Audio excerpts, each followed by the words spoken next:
ба номи худованди бахшандаву меҳрабон. Дар хоб дидани кӯдак.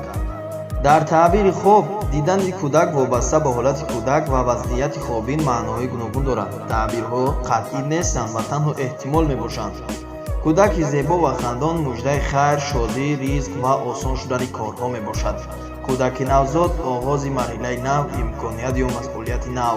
кӯдаки гирён ташвиш, ғам ё душворие ки сабр мехоҳад. кӯдаки бемор сустӣ дар баъзе корҳо ё нигаронӣ аз аҳволи касе. бардоштани кӯдак дар оғӯш бар зимма гирифтани масъулият ё амонат аст. ба кӯдак шир додан меҳрубонӣ, ғамхорӣ ва афзоиши баракат аст. гум шудани кӯдак аз даст рафтани фурсат ё нигаронӣ аз масъалаи муҳим мебошад. ёфтани кӯдак пайдо шудани роҳи ҳал ё хушхабар аст. тавлиди кӯдак раҳоӣ аз душворӣ ва оғози некӯ аст. кӯдаки писар метавонад ба масъулият, қувват ё баъзан ташвиш ишора кунад. кӯдаки духтар бештар рамзи осонӣ, раҳмат, хушбахтӣ ва ризқи фарох дониста мешавад. бозӣ кардан бо кӯдак шодӣ, оромии дил ва хушхабар аст. кӯдаки фавтида анҷоми умеде ё қатъ шудани коре ки интизораш будед. агар хоҳед таъбири хоби